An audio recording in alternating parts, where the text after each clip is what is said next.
Selamat pagi anak-anak ibu semuanya. Bagaimana kabarnya hari ini? Semoga semuanya dalam keadaan sehat ya nak ya. Nah, untuk pagi ini kita belajar muatan ilmu pengetahuan alam. Tema 1, selamatkan makhluk hidup.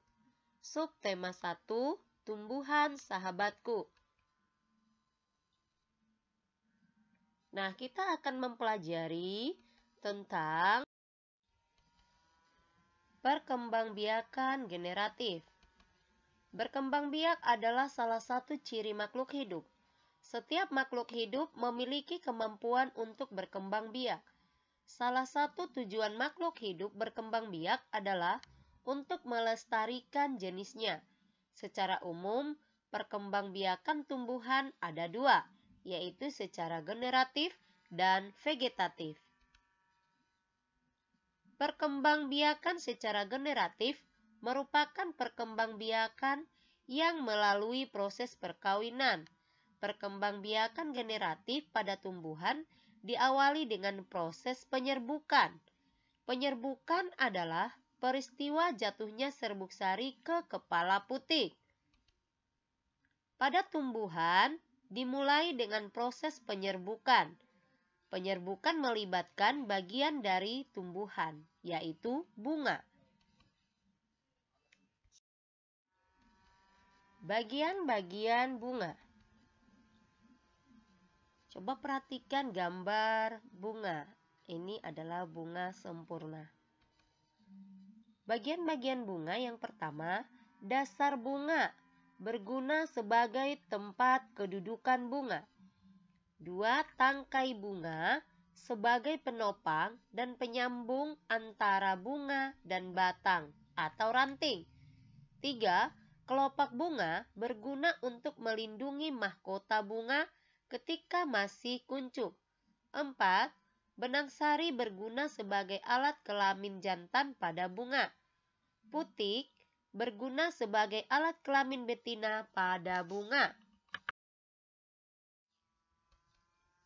Bunga dibedakan menjadi dua, yaitu bunga lengkap dan bunga tidak lengkap. Bunga lengkap adalah bunga yang memiliki seluruh bagian bunga, sedangkan bunga yang tidak lengkap adalah bunga yang tidak memiliki semua bagian bunga.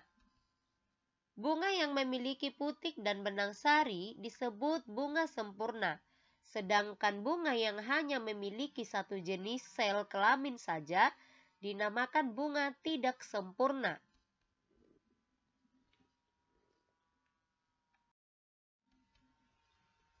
Penyerbukan dibedakan menjadi dua. Yang pertama, penyerbukan berdasarkan asal serbuk sarinya. Berdasarkan asal serbuk sari dibagi menjadi 4, yaitu yang pertama, penyerbukan sendiri. Penyerbukan sendiri adalah serbuk sari jatuh ke kepala putik yang berasal dari bunga itu sendiri. Nah, coba diperhatikan gambar penyerbukan sendiri. 2. Penyerbukan tetangga. Penyerbukan tetangga adalah serbuk sari jatuh ke kepala putik bunga lain tetapi masih dalam satu pohon. Nah, ini gambar dari penyerbukan tetangga. Diperhatikan ya, dan bisa dibandingkan dengan penyerbukan yang lain ya. Yang ketiga, penyerbukan silang. Penyerbukan silang adalah serbuk sari jatuh ke kepala putik bunga lain yang berbeda pohon tetapi masih satu jenis. Nah, ini gambar dari penyerbukan silang. Yang keempat, penyerbukan bastar. Penyerbukan bastar adalah serbuk sari jatuh ke kepala putik bunga lain yang masih satu jenis tetapi beda varietasnya. Nah, ini gambarnya, gambar dari penyerbukan bastar. Nah, anak-anak ibu boleh membedakan gambar yang penyerbukannya biar lebih memahami Selanjutnya,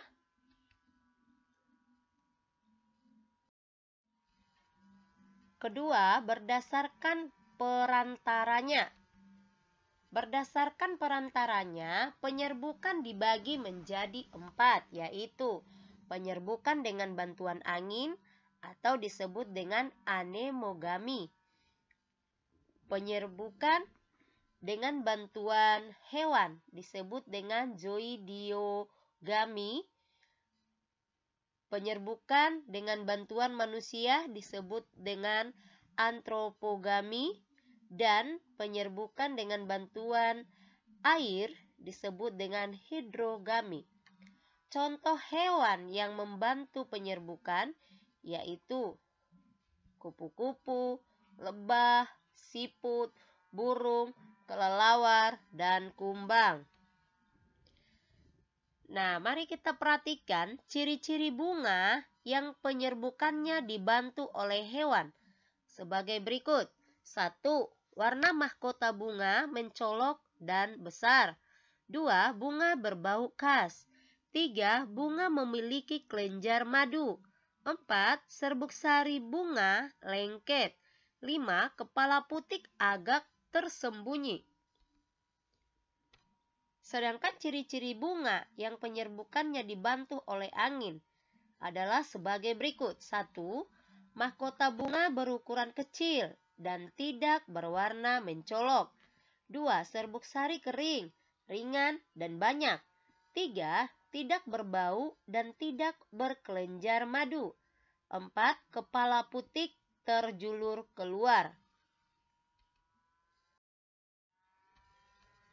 Setelah terjadi penyerbukan pada serbuk sari, tumbuh bulu serbuk sari yang menuju ke ruang bakal biji. Kemudian, serbuk sari akan masuk ke ruang bakal biji melalui bulu serbuk sari.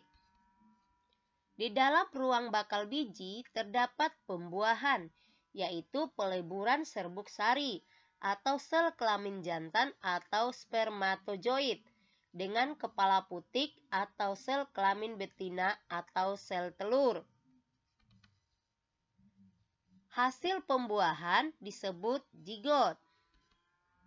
Zigot berkembang menjadi lembaga, lembaga berkembang menjadi bakal biji berkembang menjadi biji, dan bakal buah. Kemudian bakal buah berkembang menjadi daging buah. Lembaga yang berada di dalam biji merupakan calon tumbuhan baru. Tumbuhan yang berkembang biak secara generatif contohnya padi, mangga, durian, dan jambu.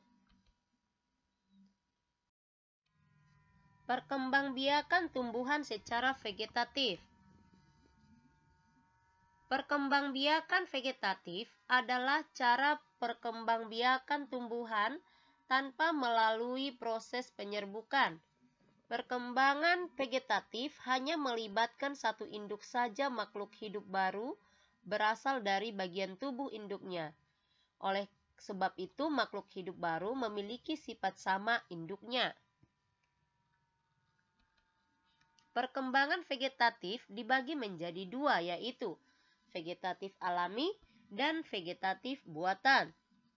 Yang pertama, vegetatif alami adalah perkembangbiakan tumbuhan tanpa melibatkan bantuan manusia. Nah, jenis-jenis perkembangbiakan vegetatif alami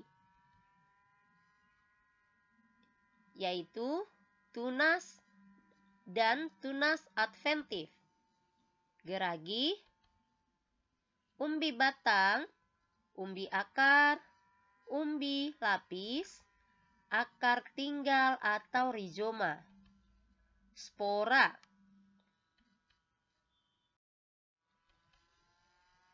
Nah, keterangan atau penjelasannya, yang pertama tunas. Tunas adalah bagian tanaman yang tumbuh dalam tanah di sekitar induk tumbuhan, sehingga membentuk rumpun. Contoh tumbuhan yang berkembang biak dengan tunas adalah tebu, bambu, pisang, nanas. Tunas adventif adalah tunas yang timbul tidak di bagian yang semestinya, misalnya di ujung daun. Contoh tumbuhan yang berkembang biak dengan tunas adventif adalah cocor bebek dan sukun.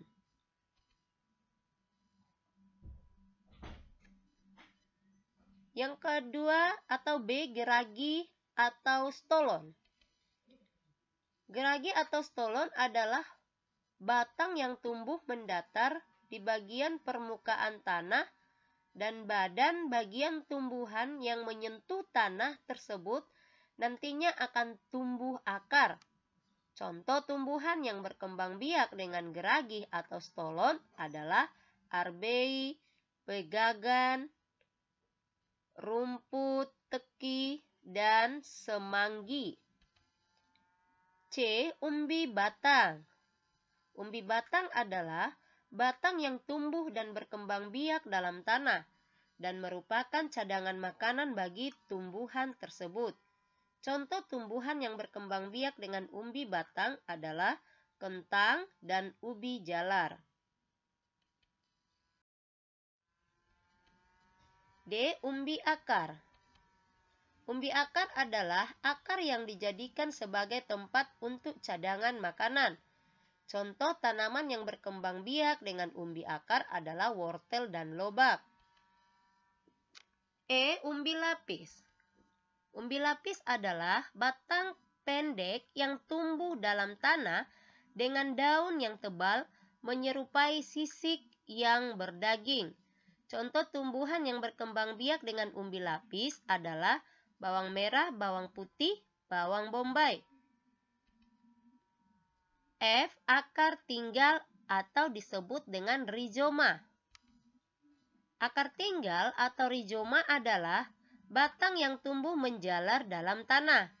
Contoh tumbuhan yang berkembang biak dengan akar tinggal atau rizoma adalah lengkuas, jahe, alang-alang, temulawak, kunyit. G. Spora. Spora adalah sel-sel yang terbungkus oleh lapisan tipis sebagai pelindung.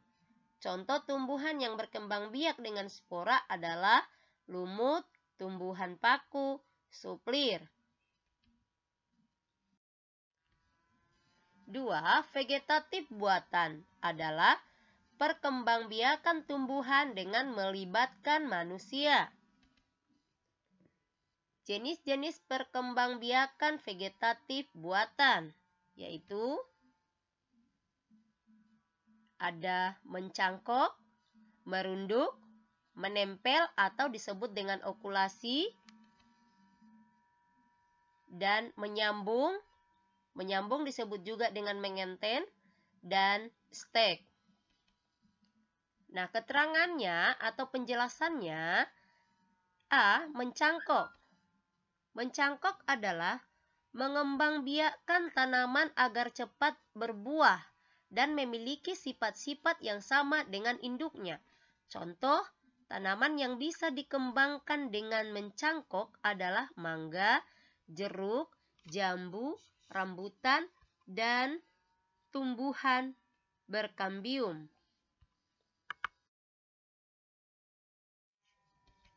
B. Merunduk. Merunduk adalah membengkokkan sebagian cabang, kemudian membenamkannya ke dalam tanah. Pada batang yang ditimbun tersebut diharapkan bisa tumbuh akar. Contoh tanaman yang berkembang biak dengan merunduk adalah arbei, apel, tebu, stroberi, dan melati. C. Menempel. Menempel disebut juga dengan okulasi. Menempel atau okulasi adalah menempelkan mata tunas pada batang tanaman sejenis yang akan dijadikan induk. Contoh tanaman yang bisa dikembangbiakkan dengan cara menempel atau okulasi adalah belimbing, mangga, apukat, rambutan, dan kelengkeng.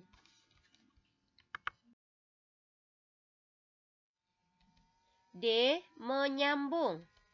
Menyambung adalah menyambung pucuk tanaman dengan batang tanaman lain.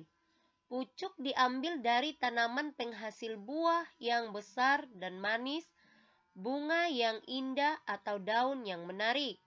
Sedangkan batang bawah diambil dari tanaman berbatang dan akar yang kuat. Menyambung disebut juga mengenten atau enten.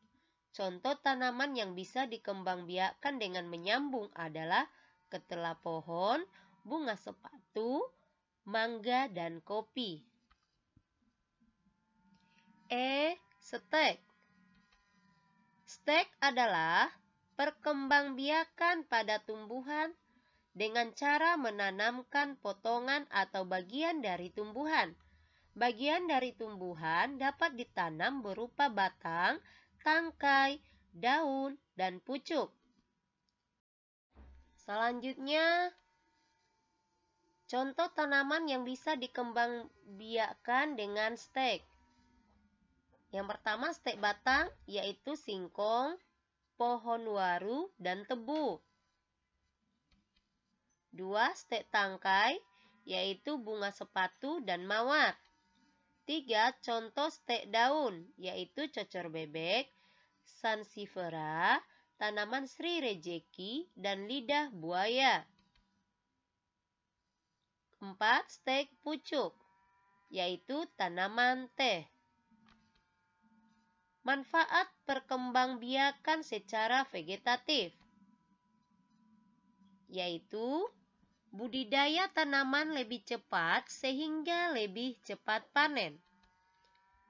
Mudah untuk proses pembuatannya. Memperkecil biaya penanaman atau karena penanaman dari fase tua. Hasil panen kualitasnya sama dengan induknya. Nah, buat anak-anak ibu, demikian materi kita muatan ilmu pengetahuan alam. Ibu harap materi kita hari ini dicatat dulu di buku catatan, supaya nanti ada pertinggal catatannya di buku anak-anak ibu ya. Jadi nanti kalau ujian, boleh dilihat catatannya kembali, biar bisa dipelajari ya anak ibu ya. Nah, setelah dicatat di buku catatannya, kita kerjakan tugas pengetahuan. Nah, buka buku LKS halaman 32 bagian 2. Nomor 1, 2, 3, 7, dan 8. Nah, soalnya dibuat di buku tugas. Dan jangan lupa tuliskan soalnya baru dijawab. Ibu harap dijawab dengan baik-baik ya, jangan asal dijawab. Nah, kalau dijawab dengan bagus, nilainya akan semakin bagus. Ya, buat anak ibu, belajar yang lebih baik lagi ya. Nah, tetap semangat. Terima kasih. Shalom.